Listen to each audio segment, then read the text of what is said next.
All right, guys, so we'll go ahead and get started. My name is Dr. Sharmianto, and I wanted to go ahead and introduce Tori and Bree, and they're going to be doing a presentation today on racial trauma. So if you guys want to go ahead and start, feel free.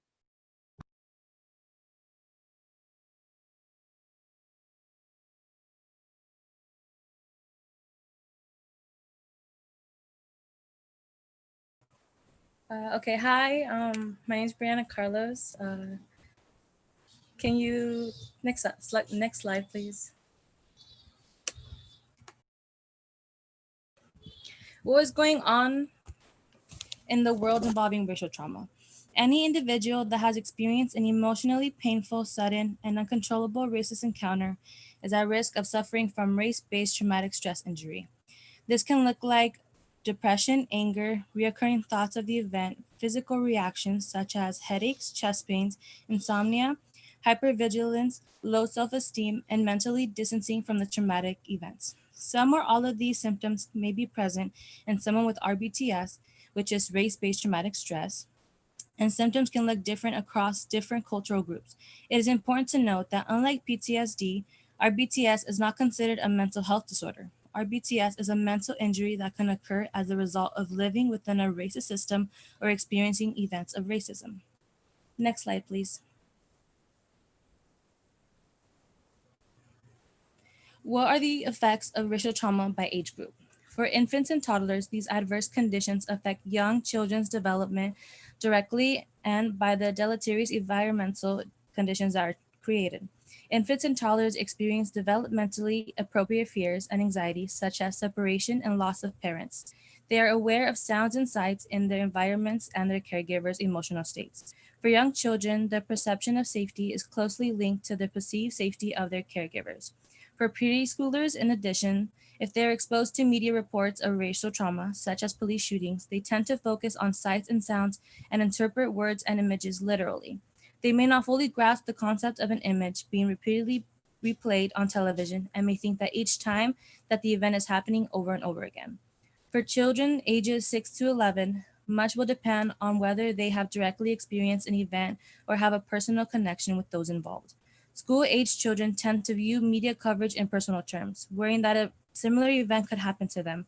This can lead to preoccupations with their own safety or that of their friends, which in turn can lead to distractibility and problems in school. Older students, such as 12 to 17, typically have a better understanding of events and the implications of issues such as racial trauma. They are also often still forming their identities and their views of the world and their place in it. High school age students may become fixated on events as a way of trying to cope or deal with the anxiety that they are feeling as a result. Older students may be exposed to a wide range of images and information via social media as well. They may benefit from discussing ways that they can promote positive changes in their communities. Next slide, please. Racial trauma involving Latinx. Street vendors beat and robbed. Street vendors are being attacked for social fame. Street vendors fear for their life. Right now in the Latinx community, paleteros, or as you know them, street vendors, are fearing for their life due to many of them being robbed, beaten, and worse. To me, this is something I never would have thought would happen because growing up, they were and still are a huge part of my life. These street vendors are in so many cases endangered due to them walking alone with a cart full of food. Many of them look forward to working as a paletero, quitting as a paletero. Many street vendors are on edge and are considering quitting a job that has allowed them to bring joy to their communities. As cities shut down and reopened during the coronavirus pandemic, vendors have relied on selling Mexican ice pops, known as paletas, corn on the cob, known as elotes, and other snacks to survive. When they walk through our streets, they should feel secure and they should feel protected, said Marcos Navarro, an activist teaching many street vendors self defense. After hearing multiple reports of street vendors being attacked, Marcos Navarro became fed up when a 68-year-old ice cream vendor died earlier this month after he was shot while being robbed in Austin, Texas. From that moment on, I kind of lost it, Navarro told CNN. I've had enough, because it's my raza, people. I thought, if I have a voice, I gotta speak out. These street vendors are not only experiencing RBTS, but they are in danger. Next slide, please. Continuum for coping with racism and trauma. Immigration, Latinx/Hispanic communities, and mental health, APA supports practical, humane immigration policies that consider the needs of immigrants and particularly immigrant families, while also recognizing the need to balance these policies with national security and public safety. The APA Psychology Help Center is a resource featuring information related to psychological issues affecting your daily physical and emotional well being. Refer to their fact sheet series to learn how psychologists can help. Need to talk to someone? Check out their crisis hotline and research page to find a specialist who is available for confidential telephone counseling.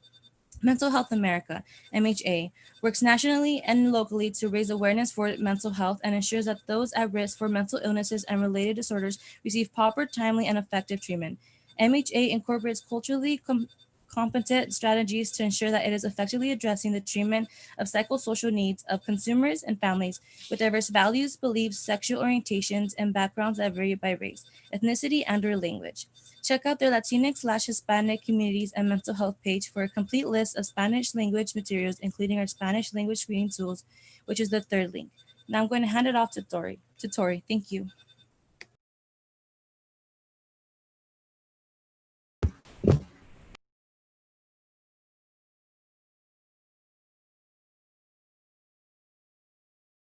Okay, so for this slide, we're going to be talking about racial trauma involving the Black community.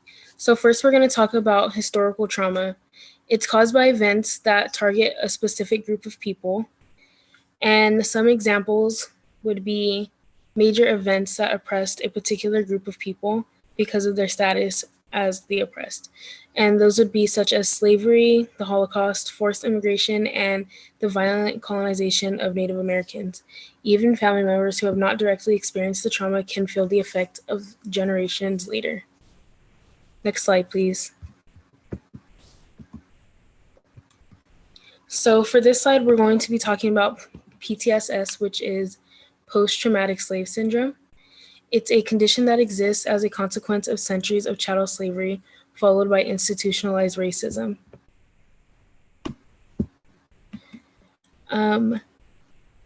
Oppression have resulted in multi-generational adaptive behavior, some positive, reflecting resilience, and others that are harmful and destructive. Chattel slavery is personal property bought and sold as commodities or like cattle. In 1808, importing Africans as slaves was banned, and a typical slave family was matriarchal in form, for the mother's role was far more important than the father's. Next slide, please. We're going to talk about Black history milestones. So first, in 1619 was when slavery came to North America. Second was in 1793 was the rise of the cotton industry, which caused an increase for demand of enslaved Africans. 3, in 1831 was Nat Turner's revolt, and he led the most effective slave rebellion in U.S. history. Also in 1831 was the Underground Railroad, and in 1857 was Dred Scott's case. Next slide, please.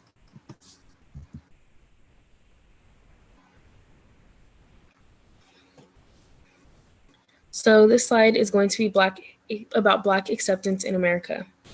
So Black people have never really been accepted into the American dream, and the matriarchal system does not work within the American Western system.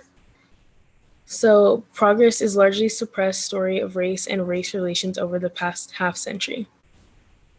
So in recent progress, we have had the worldwide protests, which started with the George Floyd protests and the Black Lives Matter movement.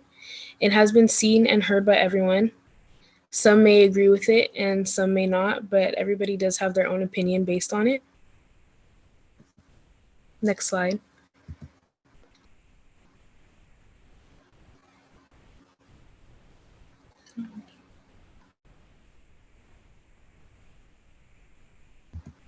So now we have the positive and negative effects on the youth.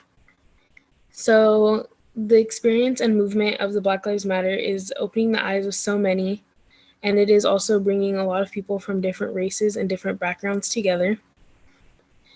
It's benefiting young people of color because they're able to use their voice and make their community a better and safer place for themselves. But there also are the negative effects, which many people don't believe in the movement And instead of supporting the Black Lives Matter movement, they support the All Lives Matter. And people of color are being exposed to racism in the modern day at a more extreme and rapid rate than ever before. And then next slide.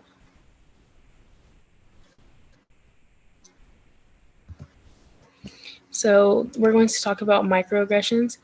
Events that cause racial trauma occur in many different forms and may be direct or subtle.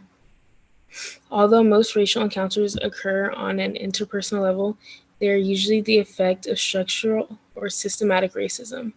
Examples of interpersonal racism include, but are not limited to, physical and verbal assaults against a person of color, treating a person of color as a stereotype, such as assuming a person of color is a criminal or dangerous. Psychiatrist and Harvard University professor Chester M. Pierce first proposed the term racial microaggressions in the 1970s to describe insults and dismissals which he regularly witnessed non-Black Americans inflicting on African Americans. In the slide, it gives us examples of comments and behaviors that can be seen as microaggressions, such as, "No, where are you really from? You speak so well. What are you mixed with? You talk white. I guess I never saw you as Black. I'm not racist. I have Black friends. And what do you like to listen to? Rap?"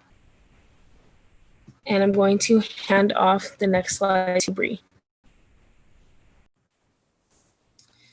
Tools for parents. Talking about race can be very sensitive. Open communication between home and school is critical to the safety and well-being of our students and your children. Focus on building resilience and coping skills to manage disappointments and help your children be comfortable seeking help from an adult they trust. Help your child navigate their curiosity. Parents need to be aware of what the child is actually asking or noticing. Intention, interpretation, and impact are all worth addressing. When a child asks a question, make it relatable. Winkler advised parents to explain. Even though there is unfairness, there have always been people working to change it, and we can be a part of it too. This way, you are showing your child racism is possible to entangle, and they can be a part of that solution. Be open about addressing mistakes. It is important to equip children with 3 words: tell me more.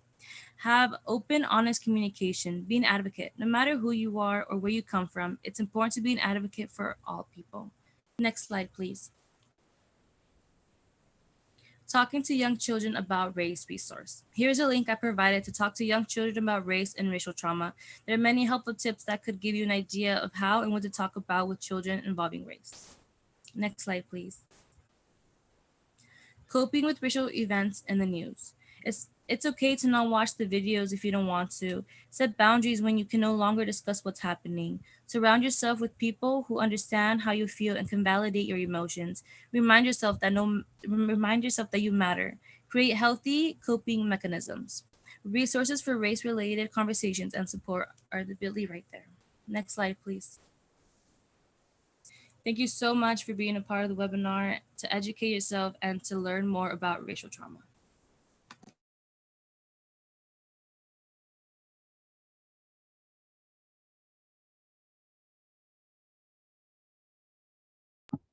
All right, any questions? Feel free to email my personal email for work if you guys have any questions. And then thank you very much, Tori and Bree, and I will go ahead and stop the webinar from there. I'll hang tight just in case there's questions.